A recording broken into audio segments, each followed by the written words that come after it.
Good evening, friends. Namaskar, and welcome to today's episode of FII Weekly Program Talk with an Expert.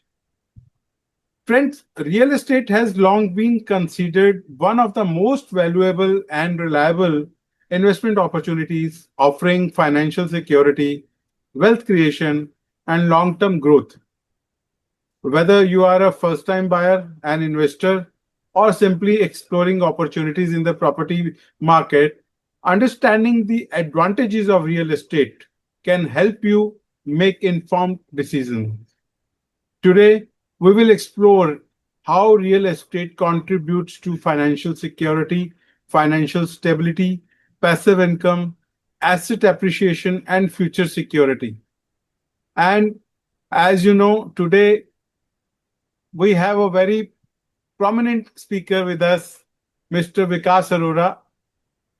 विकास जी, आपका आज के programme में बहुत बहुत स्वागत है. Thank you sir, thank you very much Sanjeev ji. दोस्तों, विकास जी के साथ हम पहले भी बहुत सारे एपिसोड कर चुके हैं. Vikas ji is a multi talented person. He is a motivational speaker, he is a principal, he is a owner of educational institute Sunshine Group. Real estate का भी एड ऑन किया अपने पोर्टफोलियो में. तो आज हम बात करने वाले हैं रियल एस्टेट की. रियल एस्टेट में क्या अपॉर्चुनिटीज हैं, किन किन बातों का ध्यान रखना चाहिए, क्या क्या फ्रॉड कहाँ कहाँ होते हैं, किन किन बातों में लूप होल्स हैं, ये हम आज कवर करने की कोशिश करेंगे. तो शुरुआत करने से पहले मैं सर, आपके बारे में तो सभी जानते ही हैं, आप पहले भी हमारे साथ जुड़ चुके हैं, तो हमारे ऑडियंस से आपका परिचय बहुत अच्छे से हुआ हुआ है. बट मैं चाहूंगा कि आप अपनी ये रियल एस्टेट की जर्नी का कुछ हमारे ऑडियंस के साथ शेयर करें, ताकि उसके बाद हम क्वेश्चन आंसर की शुरुआत करें. Thank you Sanjeev ji for such a nice introduction. Actually real estate में ऐसा आना हुआ कि I am already into coaching and training from a long time, more than 2 decades.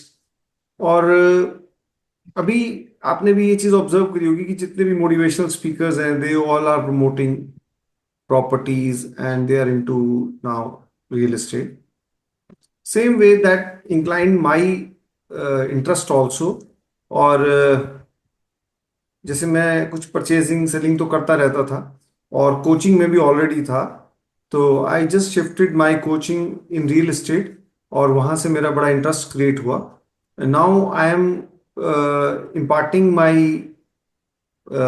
trainings, you can say, or my, like, I'm a growth strategist in the real estate now. I am guiding companies. I'm giving them a complete solution, how they can sales, how they can train their sales team, how they can boost their channel partners, how they can do branding, and how they can organize events and investors meet. So I'm giving them a complete solution. Right sir. कहीं ना कहीं ये सारे काम मैंने already किए हुए हैं, so that made easy for me. और आज तभी मैं like I am author of so many books, so I have written recently more than 130 blogs on LinkedIn. तो उससे भी मुझे बहुत ज्यादा मुझे काफी ज्यादा ये पॉपुलैरिटी मिली. और बहुत सारे लोगों ने मुझे अप्रोच किया, बहुत सारी कंपनीज अप्रोच कर रही हैं because of that. So mixing all these things, so my interest became too much in real estate. नहीं सर, ये हमारे लिए भी बहुत ऑनर की बात है आज आपका यहाँ होना. और सबसे बड़ी बात यह है सर, आपकी जर्नी बहुत लंबी रही है, बहुत ही इंस्पिरेशनल रही है, और हम भी आपके साथ जुड़े हुए हैं. हम कम से कम 7-8 एपिसोड पहले भी कर चुके हैं अलग अलग टॉपिक्स पर. और जैसे कि आप आज बता रहे हैं कि आप भले ही रियल एस्टेट की मेंटरशिप में हैं, लेकिन आप जो सॉल्यूशन दे रहे हैं एक कंबाइंड सॉल्यूशन दे रहे हैं, कंप्लीट पैकेज दे रहे हैं. क्योंकि खाली एक ही चीज एक्सप्लोर नहीं करनी, उसके साथ एक के साथ कई चीजें जुड़ी होती हैं. वो उसको एक कंप्लीट तभी हो पाता है जब आप हर एस्पेक्ट से उस चीज को आप जोड़ते हैं और आगे बढ़ते हैं. एक ही नजरिया काफी नहीं होता. जस्ट लाइक ये एक रेसिपी की तरह है. वही पनीर की सब्जी है, अलग अलग जगह पे अलग अलग रेसिपीज के साथ बनती है, और उसकी जहां जहां जैसे उसकी वैल्यू होती है उसके अकॉर्डिंग, जगह के अकॉर्डिंग उसकी कॉस्ट भी होती है। तो डेफिनेटली आपकी ये रेसिपी ही है जो आपको आगे लेकर जा रही है। नई नई thank you very recipes much. Add on कर रहे हैं आप। तो सर, सबसे पहला जो हमारे ऑडियंस में सवाल है, एक बहुत ही बेसिक सवाल है कि एक रियल एस्टेट कंसल्टेंट और रियल एस्टेट डीलर में क्या फर्क होता है? देखिए, तो जी। अभी तक क्या था कि ये रियल एस्टेट अभी तक एक अनऑर्गेनाइज सेक्टर में माना जाता रहा है। और ऐसा माना जाता है कि किसी को कोई काम ना मिले तो चलो डीलर बन जाओ और प्रॉपर्टी बिकवा दो, प्रॉपर्टी खरीदवा दो। अभी तक ऐसा चलता था, बट अभी मैं आपको बताऊंगा कि there are so many things happening in the country, so many changes are coming, not only in terms of properties, in terms of country also, growth also, economy also, and no doubt in real estate also. 360 degree transformation हो रहा है, इतनी changes आ रही हैं आज की date में हर चीज के अंदर। जी। जैसे आपने देखा होगा एआई आ रहा है, मतलब थिंग्स आर चेंजिंग ड्रास्टिकली। मतलब चेंज होता है ना, एक थोड़ा थोड़ा धीरे धीरे चेंज हो रहा है, ड्रास्टिक चेंजेस आ रहे हैं आज की डेट में। और आपने जी। जो पूछा कि पहले और डीलर और अभी क्या है कि इतनी ज्यादा सोफिस्टिकेशन नॉलेज चाहिए, हर चीज के बारे में इन डेप्थ आपको आइडिया होना चाहिए। और आप देखिए कि अगले दिन एक न्यूज आती है और मार्केट हिल जाती है। ठीक है, तो देर आर वोलाटाइलिटी सिचुएशन भी है। और इसमें क्या होता है कि कंसल्टेंट प्रोवाइड्स एवरी सॉल्यूशन।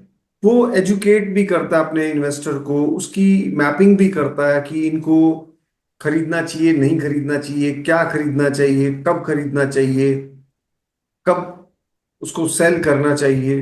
तो एक जो एक जिसे हम कहते हैं ना, consultant is totally a professional guy. उसका खुद की स्टैंडिंग है, उसकी खुद की क्रेडिबिलिटी है।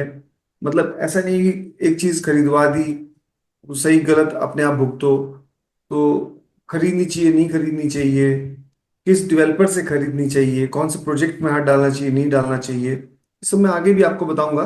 बट जो कंसल्टेंट है, जिसे कहते हैं ना sales and marketing, sales is one part of marketing, marketing is a wider term. ऐसे ही dealer is only one part of real estate business. अगर हम कंसल्टेंट देखें तो consultant is a very bigger term. जी। वो रियल एस्टेट इन्वेस्टमेंट का portfolio भी हैंडल करता है कंसल्टेंट। आपके पास मान लो 20 करोड़ है, तो उसको कैसे इन्वेस्ट करना है, आपने कब इन्वेस्ट करना है, क्यों इन्वेस्ट करना है, कहाँ पे कितना इन्वेस्ट करना है। So each and every aspect he takes care of. जैसे हम म्यूचुअल फंड पोर्टफोलियो मैनेजर्स होते हैं, ऐसे है ना, ऐसे ही रियल एस्टेट पोर्टफोलियो मैनेजर्स भी होते हैं जो पूरा गाइड करते हैं आपकी। मान लो आपके पास कितना फंड है, उसके अकॉर्डिंगली आपको वो सजेस्ट करते हैं। ये जी। डिफरेंस, बेसिक डिफरेंस है और बड़ा डिफरेंस है ये। जी आज की बिल्कुल। डेट में अगर रियल एस्टेट में कोई आना चाहता है तो उसको पहले अपनी क्रेडिबिलिटी स्टैब्लिश करनी पड़ेगी। क्योंकि अब क्या है कि पहले जो फाइनेंसेस बड़े थोड़े इन्वॉल्व होते थे, अभी फाइनेंसेस बहुत, पैसा बहुत इन्वॉल्व हो रहा है। तो उसके लिए एक ऐसा व्यक्ति जो उसको हैंडल कर सके, जो उसको समझ सके। जी सर, बिल्कुल आप सही कह रहे हैं। अभी जैसे आपने बताया कि अब ये फील्ड भी ऑर्गेनाइज्ड होता जा रहा है। तो जब भी कोई फील्ड ऑर्गेनाइज्ड होता है तो उसमें बहुत सारे चेंजेस आते हैं, जैसे कि ऑलरेडी आपने बताया। अभी आज का दौर एआई का दौर है, हर फील्ड में ड्रास्टिक चेंजेस आ रहे हैं।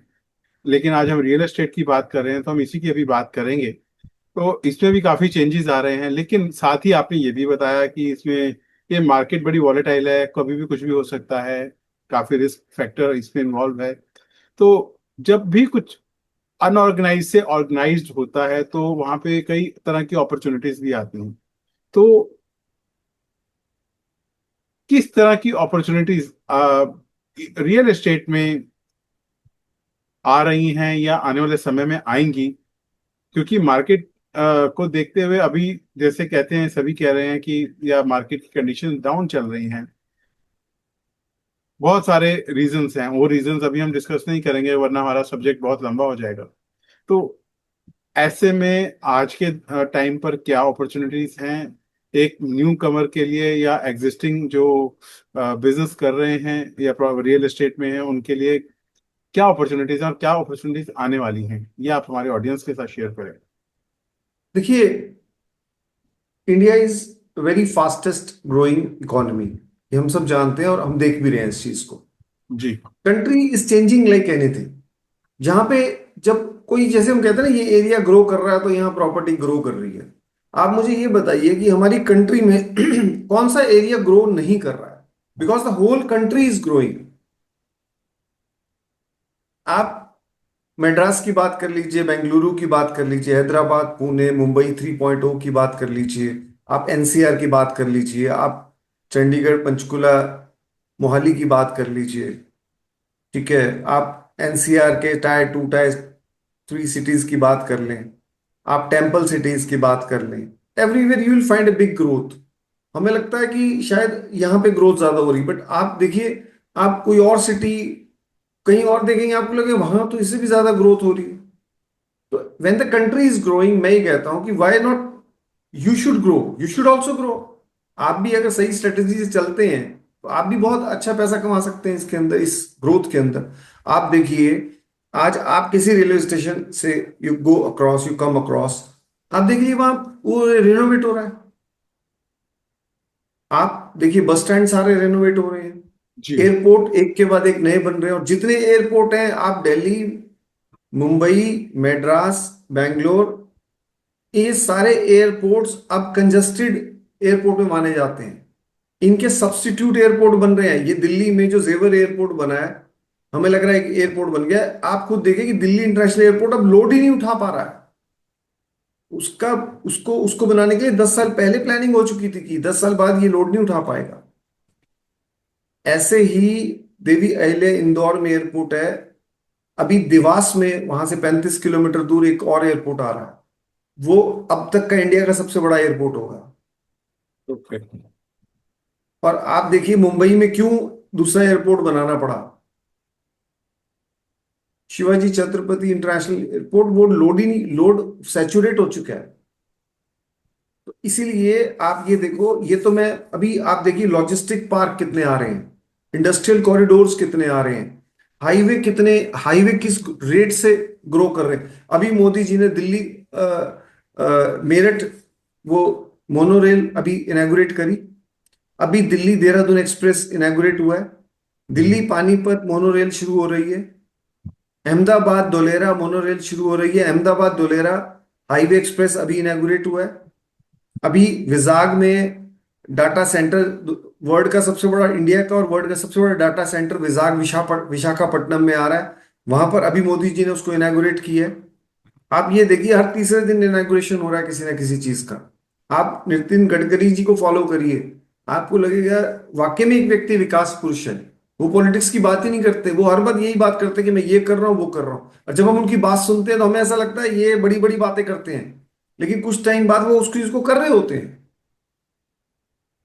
तो ये ग्रोथ इज एवरीवेयर। आपकी स्ट्रेटेजी क्या है? आपके पास फंड कितना है? आपके पास ट्रस्टवर्दी पर्सन कौन है जो आपकी ये इन्वेस्टमेंट अच्छी से करवा सकता है? ये सोचने वाली बात है, और ये अपॉर्चुनिटीज हैं। आप कितने अवेयर्ड हैं, अपडेटेड कितने हैं आप, ये मैटर करेगा।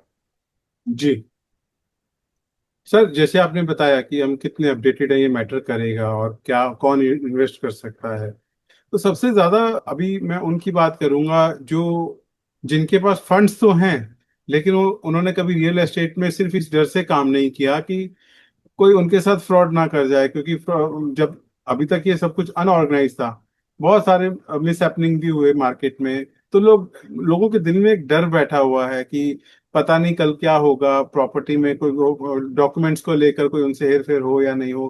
तो ऐसे में आज की डेट में जब एक ऐसा दौर चल रहा है जब इन्वेस्टमेंट का दौर है कि आज एक गोल्डन टाइम है इन्वेस्ट करने के लिए, तो इन्वेस्टमेंट के लिए क्या क्या चीजों को ध्यान में रखा जाना चाहिए, किन किन बातों को फॉलो करना चाहिए, और साथ ही साथ कितनी इन्वेस्टमेंट से शुरुआत करनी चाहिए होती है या करनी चाहिए एक इंसान को, क्योंकि हर हर किसी का अपना एक दायरा है, किसी के पास छोटी इन्वेस्टमेंट है, किसी के पास बड़ी इन्वेस्टमेंट है। लेकिन गाइडेंस सबसे बड़ी जो है मेंटरशिप, इसकी इस फील्ड में अभी मेंटरशिप की कमी है, गाइडेंस की कमी है कि सही और गलत की जो उनको गाइड कर सके। तो देखिए आपने जी बिल्कुल जी आपने सही बात को पॉइंट को रेज किया है। एक्चुअली जो लोग डरते हैं वो भी अपनी जगह सही है, क्योंकि इतने ज्यादा ये फ्रॉड और ये सब हो जाता है जब। लेकिन मैं आपको एक बड़ी इंटरेस्टिंग बात बताऊंगा कि ये जितने भी हम बातें करते हैं ना फ्रॉड की, ये जी 2017 से पहले की बातें करते हैं।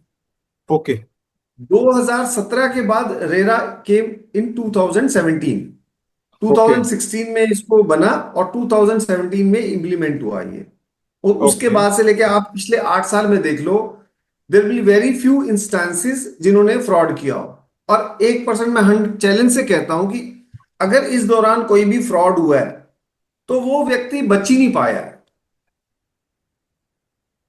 ओके वो व्यक्ति नहीं बच पाया है, क्योंकि रेरा में वो ट्रैप होगा ही होगा। सर, हम और आगे ये रेरा का भी मैं आगे सवाल करना चाहूंगा, लेकिन पहले आप इन्वेस्टमेंट पॉइंट और जो जो चीजें हैं एक बार हमारे ऑडियंस से शेयर करें। इसमें ऐसा है कि देखिए, investment depends upon your budget, and accordingly I can suggest या एनीबडी कैन सजेस्ट कि आपको कहाँ और कैसे इन्वेस्ट करना चाहिए। जी जैसे आज नॉर्थ इंडिया में आप कोई भी प्रॉपर्टी 50 लाख से कम नहीं परचेज कर सकते। नॉर्थ इंडिया में रेट्स जी are going very very high, sky rocket की तरह रेट्स जा रहे हैं, आपको पता है इस चीज का। और फिर टायर 3 सिटीज की बात और है, वहां फिर ग्रोथ रेट भी अकॉर्डिंगली होता है। और अगर आप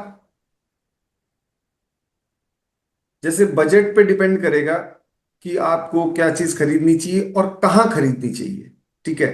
लेकिन अगर मैं आपको मोटा मोटा एग्जांपल दूं, अगर 15 लैक्स किसी के पास हैं या 10 लैक्स भी हैं किसी के पास, which is not a big amount, तो वो जी आज की डेट में 100-200 गज का प्लॉट आराम से, प्लॉट जमीन आराम से धोलेरा में खरीद सकता है। Dholera is the very hottest and upcoming market in India at present. वो आने वाले समय में गुड़गांव बनेगा। ओके जी लेकिन यहां पर मैं एक इंटरेस्टिंग बात आपको बता दूं जी कि लोग ये सोचते हैं कि भाई अभी वो समय चला गया जब हम सोचते थे कि मेरे घर के पास या मेरी नजरों के सामने प्रॉपर्टी हो।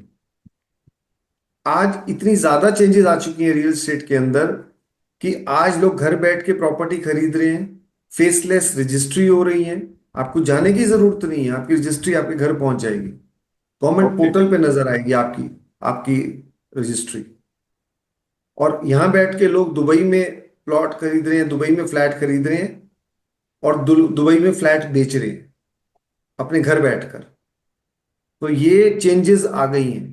और अगर आज पैसा कमाना है तो ये सोच को दूर करना पड़ेगा कि मेरे घर के पास ही मिले। आपके घर के पास में महंगी सस्ती मिलेगी, आप उसको तब भी खरीदेंगे क्योंकि इमोशनल अटैचमेंट है। और फिर ग्रोथ रेट भी अकॉर्डिंगली होगा। छोटा सिटी है तो ग्रोथ ज्यादा एक्सपेक्ट नहीं कर सकते। अगर उसको अगर पैसे को इंक्रीज नहीं करना, अपने वेल्थ में क्रिएट करना है, तो आप एक अपॉर्चुनिटी क्रिएट ढूंढिए, या फिर एक अच्छे कंसल्टेंट की बात को समझिए कि वहां पर इन्वेस्ट क्यों करना चाहिए आज से। क्योंकि देखिए, कोई भी प्रॉपर्टी की जब हम बात करते हैं तो 3 to 5 years का हॉरिजन मिनिमम लेके चलना चाहिए। अब 3 to 5 years में हमारी को, अगर हम कहीं ऐसी अच्छी जगह लेते हैं जो 2 times 3 times अगर होने की कैपेसिटी रखती है, तो आप देखिए कितना अच्छा उसमें वो है, गेन है। जी सर, अभी जैसे आपने बताया है कि विजन भी एक तरह से बढ़ा लोगों का कि रिमोट प्रॉपर्टीज परचेज की जा रही हैं, ऑनलाइन रजिस्ट्रीज हो रही हैं और फेस। एक चीज मैं ऐड करना चाहूंगा। जी एक्चुअली दोनों बातें हैं अभी भी। 50% तो लोग ये सोचते हैं कि नहीं नहीं नहीं, हम अपने घर के पास ही प्रॉपर्टी लें, हम कैसे जाएंगे इतनी दूर। अभी हम्म देखिए, आप सुबह फ्लाइट पे बैठते हैं, शाम को दोपहर को अपना काम करते हैं, शाम को वापस आ जाते हैं। अभी ये इतनी चेंजेस आ चुकी हैं आज। अगर आप एनसीआर की बात करो, अगर हम धोलेरा की बात करें, अगर हम मुंबई की बात करें, आज एनआरआईज का कितना इन्वेस्टमेंट, आप ये देखिए एनआरआईज कहाँ पे बैठ के प्रॉपर्टी खरीद रहे हैं। हम तो कंट्री में कहते हैं ये दूर है, वो तो दूसरी कंट्री में बैठ के प्रॉपर्टी खरीद रहे हैं। ये चेंजेस आ चुकी हैं, जेंजी के अंदर खासकर ये चेंजेस आ चुकी हैं। हमें अपने आप को बदलना होगा। अगर हमें वेल्थ क्रिएट करनी है, अगर हमें अच्छा पैसा कमाना है, तो हमें थोड़ा सा घर से निकलना पड़ेगा, हमें थोड़ी अपनी सोच बदलनी पड़ेगी। नहीं, आप बिल्कुल सही कह रहे हैं सर। और जैसे अभी आपने दुबई का भी एग्जांपल लिया, तो एक सबसे पहली जो चीज है वो होती है माइंडसेट। हमें अपने माइंडसेट को बदलना है। दूसरा होता है एग्जीक्यूशन। माइंडसेट चेंज हुआ तो एग्जीक्यूशन हुआ, एग्जीक्यूशन हुआ तो सभी, हर कोई जो एग्जीक्यूट करेगा वो फायदे में रहेगा। बाकी अप्स एंड डाउन तो लाइफ के पार्ट है। तो एक्चुअली आगे। Real estate is a game of mindset only. जी।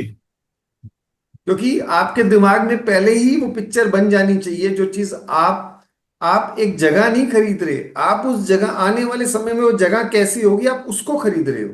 तो वो पिक्चर आपके माइंड में बन जानी चाहिए, वो उसी को ही, वो माइंडसेट आपके होना चाहिए बेसिकली। तो उसी के लिए मेंटर की जरूरत है, जैसे आप हैं।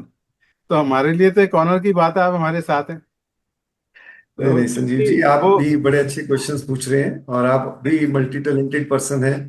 आपका थैंक यू जो सर। इतना अच्छा पॉडकास्ट आप क्रिएट करते हैं, लेते हैं, मतलब it's great. Thank you sir, बस आपका प्यार है सर। आप साथ मिलता जाता है और हम आगे बढ़ते जाते हैं सर। और सबसे बड़ी बात है एज अ मेंटर, आज एक टाइम चल रहा है जब हमारे पास हर फील्ड में मेंटर्स हैं। बस हमें चुनने की देर है, स्टेप उठाने की देर है। क्योंकि मेंटर ही हमें विजन देता है, मेंटर ही हमें विजुलाइज करना सिखाता है। तो ये सारी चीजें तो आप तो खैर गाइड करते ही आ रहे हैं।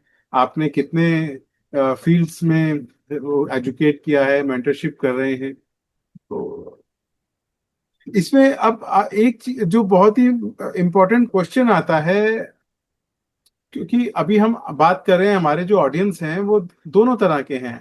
एक वो है जो इन्वेस्ट करना चाहता है, एज ए इन्वेस्टर आना चाहता है, लेकिन एक कहीं ना कहीं फियर है। दूसरा वो जो अपने नियर बाय, अपने सामने वाली प्रॉपर्टी में इन्वेस्ट कर रहा है, उसके मन में भी फियर है कि रिमोटली मैं प्रॉपर्टी पे इन्वेस्ट करूंगा, क्या होगा, कल को फ्रॉडबाजी तो नहीं होगा।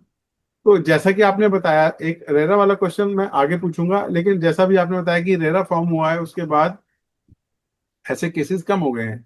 तो सबसे पहले यहाँ पे मैं माइंडसेट की बात करूंगा कि आप ऐसे हमारे ऑडियंस को के माइंडसेट को कैसे गाइड करना चाहेंगे, क्या उनको एडवाइस करना चाहेंगे कि वो कैसे अपना माइंडसेट डेवलप करें और वो चीजों को एक्सप्लोर करें, और निडर होकर अपने डर को साइड पे रखें। उनके लिए आप पहले कुछ बताएं। संजीव जी, आपने ना बड़ा हार्ट टचिंग क्वेश्चन पूछा एक्चुअली। देखिए, when we talk of properties ना, ये जी। इसके साथ इमोशंस जुड़े होते हैं बिल्कुल। इंसान के, और इसके साथ देखो लाइफ टाइम हम तो कह रहे हैं कि एक प्लॉट, एक फ्लैट है, इतना सीआर का है, सब कुछ है, लेकिन वो उतने सीआर कमाने के लिए एक व्यक्ति की जिंदगी लग जाती है। वो अपनी जगह बहुत सही है, वो आज की डेट में अगर सही व्यक्ति मिलना भी अपने आप में कहते हैं कि इट्स लक। क्योंकि हर व्यक्ति ना आज की डेट में अपने सेल्फ इंटरेस्ट से बात करता है और सेल्फ इंटरेस्ट के लिए काम करता है। जी। उसके पास अगर कोई प्रोजेक्ट है, तो अगर मान लो मैं आपका केस लेता हूं कि आप मान लो मेरे पास आते हैं कि सर हमें ये प्रॉपर्टी चाहिए, और मेरे पास एक प्रोजेक्ट है, तो मैं आपको वही प्रोजेक्ट की प्रॉपर्टी दिलाने की कोशिश करूंगा क्योंकि उसमें मेरा फायदा होता है। एक्चुअली ये गलत है, आज की डेट में ये हो रहा है। आपकी जो रिक्वायरमेंट है वो मैच करनी बहुत जरूरी है। जी। इंस्टेड कि मेरे प्रोजेक्ट को मैं जबरदस्ती आपको वो दिला दूं, वो आपकी नीड ही नहीं है, ना आपकी वो नीड है, ना आपकी नेसेसिटी है, और ना आपको वो लेनी चाहिए। तो एक ट्रस्ट वर्दी कोई व्यक्ति जब मिलता है ना, तो इन्वेस्टर का भी कॉन्फिडेंस डबल हो जाता है। जी। क्योंकि और वो ट्रस्ट कैसे पैदा होगा, सबसे पहले तो एक अपने की, कोई भी कंसल्टेंट है उसकी खुद की क्रेडिबिलिटी क्या है, उसने अपने जीवन में, अपनी लाइफ में उसने करा क्या, उसको नॉलेज कितनी है। क्योंकि हर व्यक्ति, सिर्फ पैसे की बात नहीं होती, हर व्यक्ति ने कहीं ना कहीं अपनी जिंदगी को लगा रखा होता है, पूरी इतने साल की मेहनत होती है उसकी। और वो, अब जो सही व्यक्ति होगा वो सबसे पहले अपने इन्वेस्टर की फाइनेंशियल एस्पेक्ट को समझेगा, उसकी नीड्स को समझेगा, उसकी साइकोलॉजी को समझेगा, उसकी फैमिली की बैकग्राउंड को समझेगा कि वो व्यक्ति क्वालिटी कॉन्शियस है, वो व्यक्ति फैमिली को कंफर्ट पूरा देना चाहता है, उसकी नीड, उसके बजट, उसके फाइनेंसेस और उसकी जो पेइंग कैपेसिटी के हिसाब से उसको गाइड करेगा, और उस प्रोजेक्ट में गाइड करेगा जहां उसका सेल्फ इंटरेस्ट मत हो। वो उसको कुछ ऑप्शंस, अच्छे ऑप्शंस बताएगा कि ये अच्छा ऑप्शन है, ये है, ये है, इनमें से आपको ये लेते हो तो आपको ये सुटेबिलिटीज बैठती हैं, ये लेते हो तो ये बैठती हैं, ये लेते हो ये बैठती हैं। और फिर बताएगा कि उसकी अपनी क्या राय है इन तीनों में से, 1 2 3। अब इट इज ए मैटर कि अब अगर इन्वेस्टर का इतना सब कुछ जानने के बाद, समझने के बाद, लॉजिकली चीजों को जान वो करने के बाद उसका कॉन्फिडेंस बनेगा, और वो तब उसको चीज खरीदनी चाहिए, और तभी कंसल्टेंट को वो चीज उसको दिलानी चाहिए। मेरा ऐसा मानना है, जबरदस्ती इंसिस्ट नहीं करना चाहिए कि लो लो लो। जी। अगेन आपकी इस बात से माइंडसेट की बात आ गई सर। जिसको समझ में आएगा वो आगे बढ़ेगा, जिसको नहीं समझ में आएगा वो नहीं, आगे नहीं वो बढ़ आएगा, पाएगा। जरूर आएगा, जरूर आएगा, क्योंकि इतनी डिटेलिंग कोई नहीं करता। जी। यही अच्छे कंसल्टेंट की पहचान है कि वो अपना ट्रस्ट क्रिएट करता है पहले।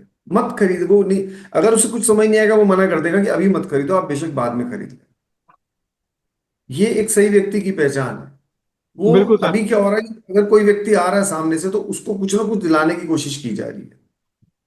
वो सेलिंग की कोशिश की जा रही है सर।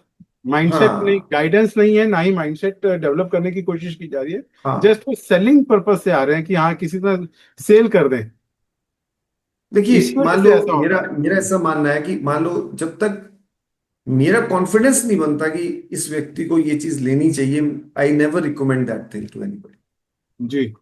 पहले अपना कॉन्फिडेंस बनना चाहिए, फिर ही आप रिकमेंड करो उस चीज को। और मान लो एक कंसल्टेंट ने पहले ही ड्यू डिलिजेंस कर रखी है प्रॉपर्टी, प्रोजेक्ट और डेवलपर के बारे में, तो चीजें और आसान हो जाती है। उसे पता है कि ये चीज बढ़िया है, दिलाने में कोई दिक्कत नहीं।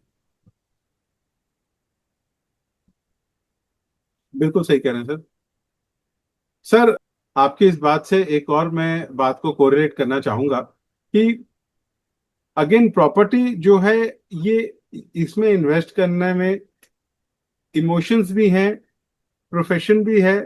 इसलिए आपको पेशेंस के साथ होकर चलना है। खाली इमोशनल होकर चलेंगे तो फंसेंगे, खाली प्रोफेशनल होकर चलेंगे तो फंसेंगे। क्योंकि खाली प्रोफेशनल जो होते हैं वो उनके पास पेशेंस नहीं होता, वो सेल पर जोर देते हैं।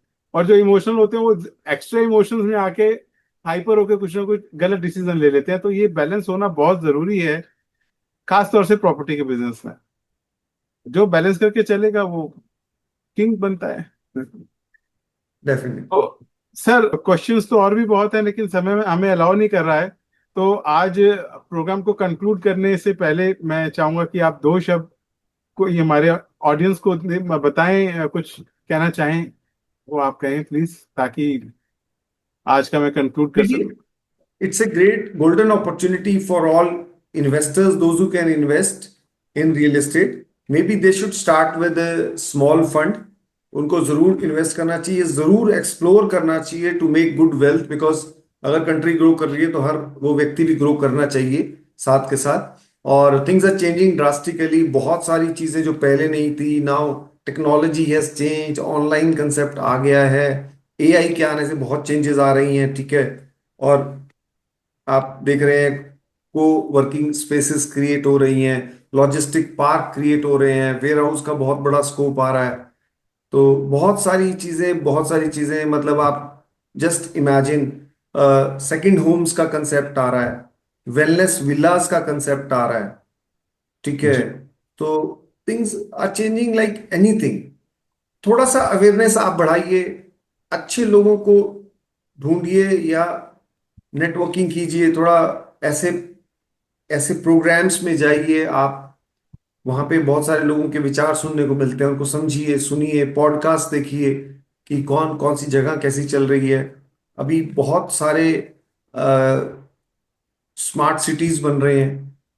एयरपोर्ट एक कैटलिस्ट की तरह काम करता है किसी भी सिटी के अंदर। जैसे ही एयरपोर्ट आता है सिटी की ग्रोथ मल्टीपल में चली जाती है।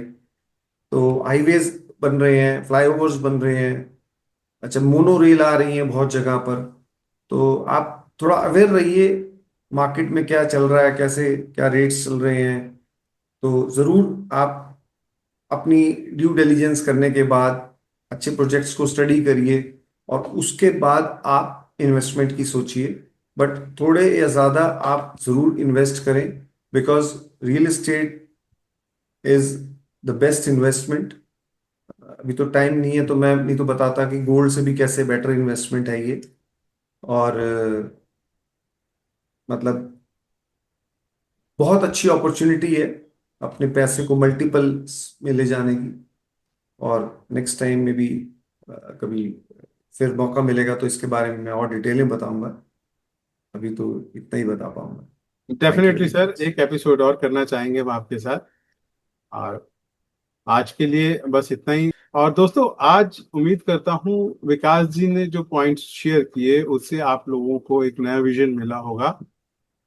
और एक पर्सनली मैं हर बार, हर एपिसोड में अक्सर कहता हूँ कि बदलाव ही जीवन है। हर रोज दिन बदलता है, मौसम बदलता है, सुबह होती है, रात होती है, तो हर चीज का एक अपना इम्पोर्टेंस है, अपना महत्व है। तो उसी तरह हमारा माइंडसेट भी भगवान ने दिया है, एक्सपीरियंस के साथ बदलना जरूरी है। अगर आप सीखेंगे, बदलाव आते जाएंगे और आप इम्प्लीमेंट करेंगे तो और अच्छे बदलाव आएंगे। तो माइंडसेट डेवलप करना और उसको इम्प्लीमेंट करना, ये दो चीजें बहुत ही जरूरी हैं। जैसे सर ने बताया कि नेटवर्किंग कीजिए, घर से बाहर निकलिए, एक्सप्लोर कीजिए। प्रॉपर्टी नहीं, आप प्रॉपर्टी की बात की है, लेकिन हर फील्ड में, आप जिस भी फील्ड में हैं, अगर प्रॉपर्टी में इंटरेस्ट रखते हैं तो प्रॉपर्टी में फॉर्मूला सबका सेम है। आप एक्सप्लोर कीजिए, नेटवर्किंग कीजिए, अपॉर्चुनिटीज हर जगह हैं। बस वक्त है उनको ग्रैब करने के लिए। आज सरकार भी हमारे साथ है, अलग अलग स्कीम्स दे रही है, इतनी डेवलपमेंट कर रही है। मेंटरशिप की भी कमी नहीं है, हर फील्ड में हमारे पास मेंटर्स हैं। विकास अरोड़ा जी भी एक हमारे साथ एक बहुत ही रिस्पेक्टेबल मेंटर हैं, जिनका नाम गिने चुने सीनियर मेंटर्स में आता है। तो हमारे लिए भी एक ऑनर की बात है। हमारे पास मेंटरशिप के तौर पे विकास जी अवेलेबल है हमेशा हमारे साथ। तो बस जरूरत है तो आपके माइंडसेट की। माइंडसेट भी विकास जी बदल देंगे। जरूरत है इम्प्लीमेंटेशन की, पहला संजीव जी, कदम बढ़ाने एक की। जी।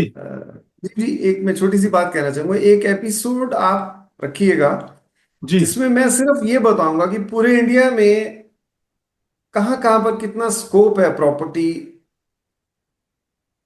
की ग्रोथ का। सर, नेक्स्ट एपिसोड इसी का कर देते हैं सर। मैं एक और नेक्स्ट ये अभी करिए, अनाउंस कर इट देते विल हैं। Be very very useful for the audience. हाँ। मतलब आई ओपनिंग एपिसोड होगा वो। आई एक ओपनिंग मैं एक नेक्स्ट नेक्स्ट आपको हम सिटी एपिसोड। वाइज बताऊंगा, सिटी वाइज और विद लॉजिक बताऊंगा कि वहां पर इन्वेस्टमेंट करने का पर्पस क्या होना चाहिए, लॉजिक क्या होना चाहिए और क्यों करनी चाहिए, और वहां पे ग्रोथ रेट भी बताऊंगा मैं उस चीज का। जी और सर, कम से डन है। कम 20+ सिटीज का बताऊंगा।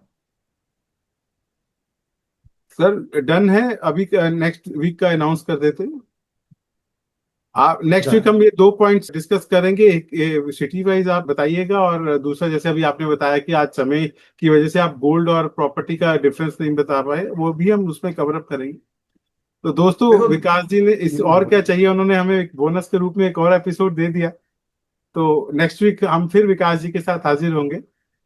तब तक के लिए विकास जी, मैं आज इजाजत चाहूंगा, बाकी अगले हफ्ते फिर हम हाजिर होते हैं साथ में। तो थैंक आज यू। के लिए दोस्तों इतना ही।